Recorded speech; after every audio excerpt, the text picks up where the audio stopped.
মাত্র একটা পাকা আমের রস দিয়ে এমন কিছু বানানো যাবে যে রেসিপিটা দেখলে আপনি অবাক হয়ে যাবেন। আসসালামু আলাইকুম এভরিওয়ান, আশা করছি সবাই অনেক ভালো আছেন। আজকে আমি আমের নতুন একটা রেসিপি নিয়ে হাজির হয়েছি।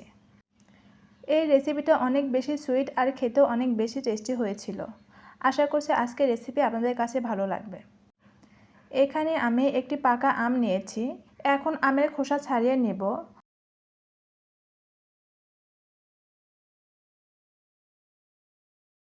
খোসা ছাড়ানো হয়ে গেলে এইভাবে কষলিয়ে ভালোভাবে আমের আটি থেকে আম ছাড়িয়ে নেব। খুব ভালোভাবে কষলাতে হবে যাতে কোনো রকম বড় টুকরো না থাকে।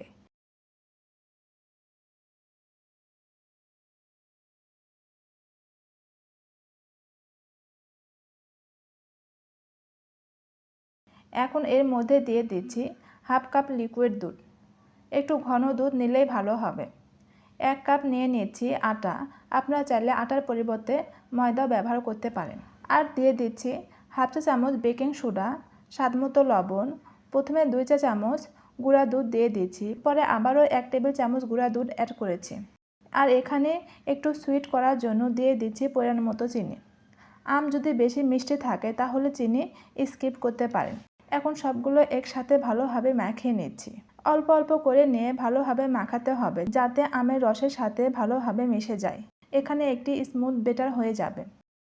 আর এগুলো থেকে এখন ছোট ছোট বলের মতো বানিয়ে গরম তেলের মধ্যে দিয়ে দিব। একটা একটা করে এইভাবে গরম তেলের মধ্যে দিয়ে দিচ্ছি। তেলটা মিডিয়াম আঁচে গরম করে নিতে হবে, তা না হলে কিন্তু খুব দ্রুত কালার চলে আসবে আর ভিতরটা কাঁচাই থেকে যাবে। এই জন্য অল্প আঁচে তেলটা গরম করে নিতে হবে। আর এগুলো ছাড়ার সময় চুলার আঁচটা একদম কমিয়ে রাখতে হবে। সবগুলো যখন দেওয়া হয়ে যাবে তখন চুলার আঁচটা মিডিয়াম টু লো হিটের মাঝামাঝি রেখে এপাশ ওপাশ করে ভেজে নিতে হবে। আর এগুলো কিন্তু অনেক ফুলকো হবে। আম দিয়ে এইরকম রসালো পিঠা একবার বানিয়ে দেখতে পারেন। এটার স্বাদ দারুণ এবং আমের সুন্দর একটা ফ্লেভার থাকে।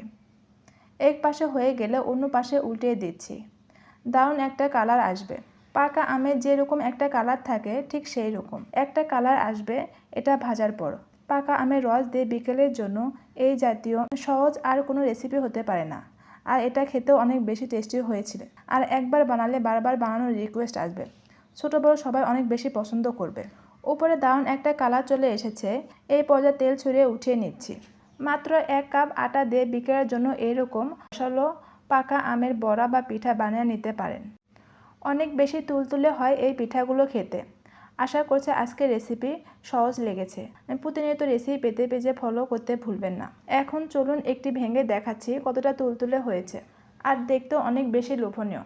পাকা আমের রস দিয়ে ঝটপট বানিয়ে ফেলুন। যারা এতক্ষণ সাথে ছিলেন সবাইকে অসংখ্য ধন্যবাদ জানাচ্ছি। আজকে এখানেই বিদায় নিচ্ছি। আবার নতুন কোনো রেসিপি নিয়ে হাজির হব। আল্লাহ হাফিজ।